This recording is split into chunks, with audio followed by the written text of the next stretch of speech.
Okay, you run over there. You're gonna wait for him.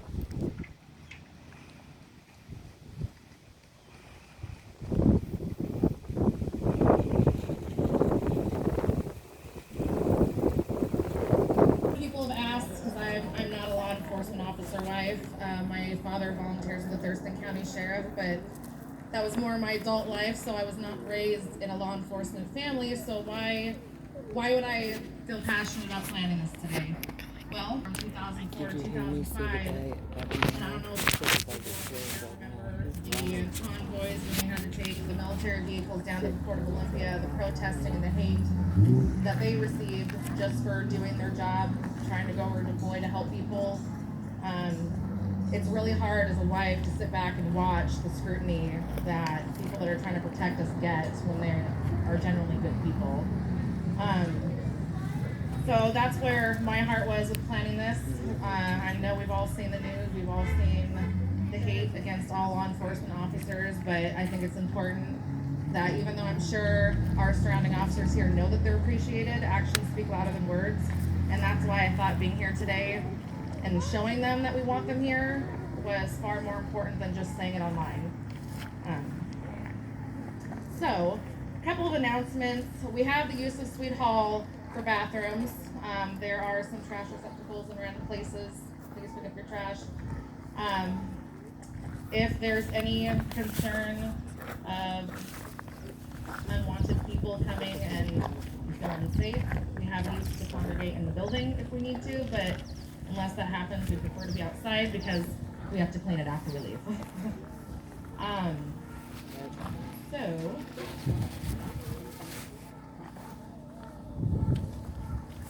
next we have Maria coming up to have a few things to say. She's the other, she really actually deserves most of the credit for this. I had an idea, I made some phone calls and harassed people to get everyone to come. She actually is the one that arranged all of what you're looking at right now and has been here since the crack of dawn this morning. So I think she deserves an extra round of applause.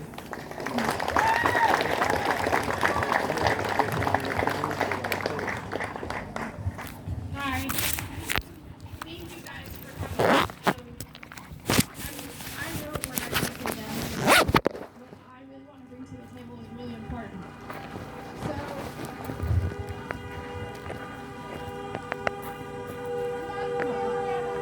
Their horns stuck.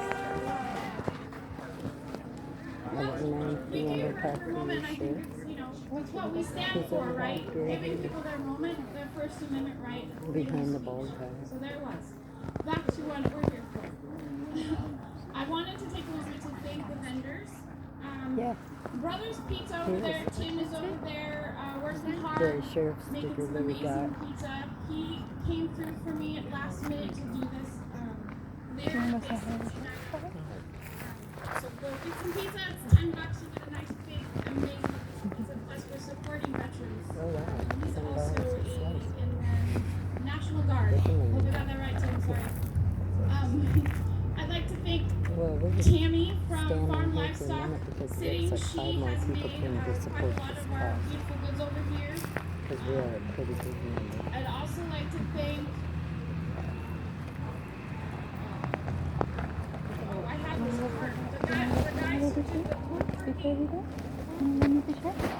Eric did the. I got a photo from Eric. Sorry, I'm really bad about this. The guys who did the flags, wood flags over here. They're over there, so check out their stuff. My husband did the cornhole as a representation of these Thurston County deputies. So I also, my 3 businesses have donated craft tents for Sippin' South Arts. Tenino Coffee Bistro. I'm a new bistro in Tenino with amazing, usually delicious coffee, but I don't have a I'd also like to thank Sarah Brown. She's a law enforcement spouse that has made some amazing cups and stuff over there. And definitely would like to thank together for firing me up, because I was trying to do this in a different town, and Nicole, no. So then she said, yes. So here we are. So who am I? I'm Marie. I'm the wife of the Thurston County Sheriff's correction officer. I'm also a disabled veteran who is a long-time philanthropist. Being a first responder is in both my husband's and myself's blood. We are soldiers dedicated to the protection and the honor of our community and our country. The Blue Line life isn't just a choice, but it's a calling. It called to my husband since he was 3 years old. His whole life, he is trained to protect and to serve, just as most of our finest law enforcement officers probably have too. Being a spouse, we take an oath. Just the same, we stand beside our spouses and we dedicate ourselves to this life. I am heavily active both at a national level with Peace Wives of America and Bless the Badge, Wives on Duty, as well as locally being the head of the only Washington faction of Cookies for a Cop. If you guys have ever heard of that, if not, come see me. We got to get this going. I'd like to talk about why this is really important to me. Some of you know me, know that just a couple weeks ago, I was sitting in my car, enjoying a yummy lunch, and because of the Blue Line stickers on the back of my car, I had somebody throw a soda in the car at my face and told me that I was a cop-loving racist. Didn't give me the chance to rebuttal, but I chose to quietly roll up my windows and go away. But I also chose not to take those stickers off of my car. I refuse to back down for what I believe in, for what I stand for, and what my husband stands for, and his people.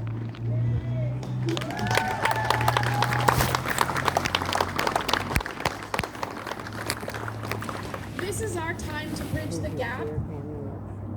It is our time to show our officers that we hold the line with them, that we are here in kindness, without anger, without judgment, and we're going to hold our heads high in kindness and honor together here in Rochester, and for those of you who have come beyond Rochester.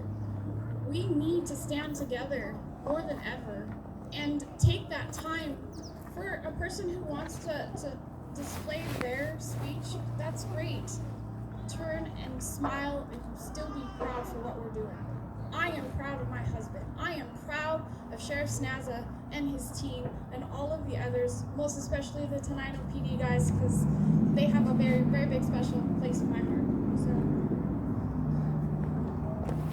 what I am raising money for is the fact that 228 police officers have died by suicide so far, 7 months into 2020. 228. That's almost 2 a day, compared to only 172 just a couple years ago. Firefighter suicide deaths have outnumbered their line of duty deaths in 2019, and it's said that only 40% of suicide deaths among first responders are reported. So if that's true, actually, there are almost over 380 deaths a year. We need to feel supported and loved and cared about. We need to stand together just as we do for our veterans, and 22 a day, we need to do that for our law enforcement. So I'm raising this money. I'm going to be giving it to the Fraternal Order of Police, who have just started a faction for suicide prevention and awareness. Make sure you guys bid on things and bring your money here and say that I've got your 6, because I have your 6. Tell somebody that. I'm here if you have questions or you need resources, or as a spouse want to know how to approach your spouse and what they have to deal with in the line of duty. So with that, I just want to say again, thank you all for being here. Show love and great kindness. Thank you.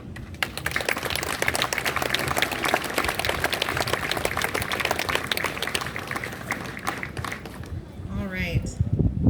So we have a special guest. Mr. John Snaza himself has come out to our event today, which was awesome because I literally emailed his office like 3 days ago asking for just him to come out and give us some support and stuff. So he's here. So I'd like to invite him to come up and say a few words, and yeah, thank you for coming.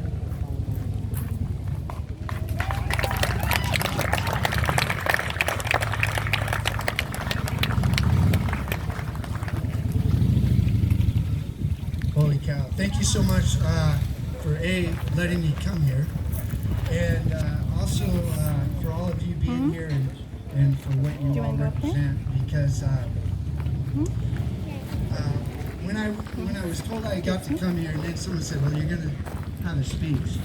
And for those of you who know me, know that I'm not very good at speeches, and I'm not really a very political person.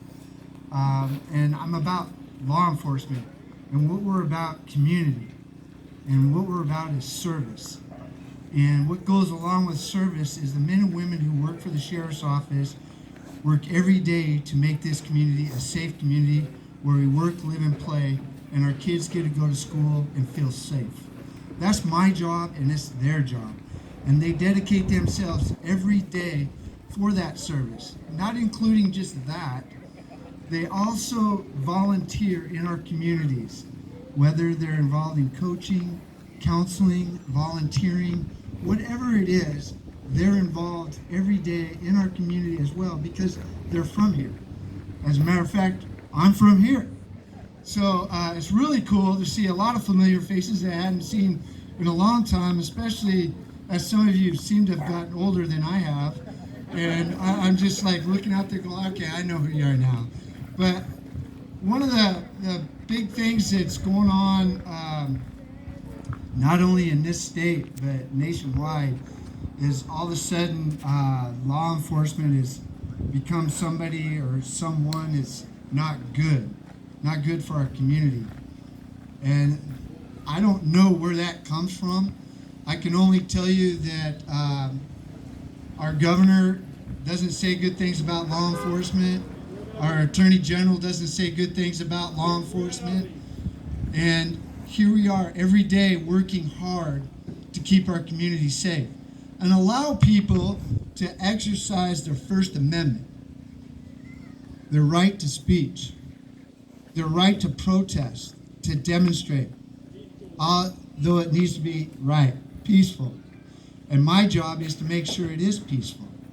And when it isn't, then it's my job to make sure that those who are creating it, making it not peaceful, that they need to go away. And so that's my job. And I know that there's a big thing, unfortunately, about how law enforcement needs to change. And I can tell you that Washington State law enforcement is probably the top law enforcement agencies in the United States. How we are working with our community and developing new programs to not only better our community, but help people recidivate when they do make those mistakes. Unfortunately, most people aren't on the other spectrum who are all for that we're horrible people and that we need to be defunded. All law enforcement defunded. And I can tell you that right now, there are 2 county commissioners that have voted to defund public safety. And the one who hasn't is Commissioner Gary Edwards. And I can thank him for all the mentorship that I have and have had my whole career. And I don't know if he had a choice to come or not, but I'm glad he did. And I'm going to have him come up here and just give a couple words about how hard it is to really navigate these waters of whatever politics is. Because law enforcement should not be about politics. It should be about service to our community and making our community safe. And what I do want to say before I give it to Gary is that thank you so much for being here and supporting law enforcement. And it's always great to see crowds that really do support what we do every day instead of those people who just try to tear you down for whatever somebody else made a mistake 2,000 miles away. So anyway, from the bottom of my heart and from all the members of Thurston County Sheriff's Office, thank you for being here. Thank you for your support.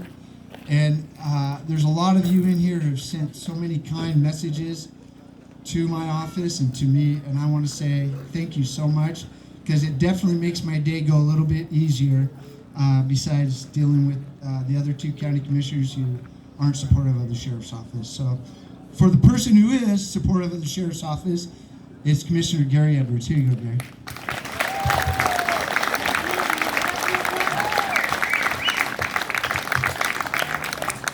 You know, probably because I'm a bit prejudiced on that whole thing. You know, I did damn near 40 years as a lawman, so anyway. But I'm not gonna reiterate what the sheriff just got done telling you. What I am gonna tell you is if this stupidity continues about defunding law enforcement, the Second Amendment is gonna become ever more important, and you're gonna have to take care of yourself. Just kind of keep that in mind. Think about those individuals looking for office. Quiz them out. Make sure where they're at. You know, because who's going to come to the call? You know, if we were to follow this kind of stupid philosophy, if you would, I mean, sure, we get 100 preachers, doctors, lawmen, truck drivers, whatever it is. We're going to have some folks that don't make the right decisions in that group, and that we need to hold accountable. And I agree with that 100%. Individually, we don't do away with airline pilots because a couple of them make some serious mistakes. You know, that'd be like, okay, we're all checking in at Gate B to go to Los Angeles, and over there's the arm wrestling tent, and the biggest guy's going to be flying the plane. That's about how much sense it makes. So, anyway, the best speech is always a short speech. And I want to thank all of you for coming. Thank you.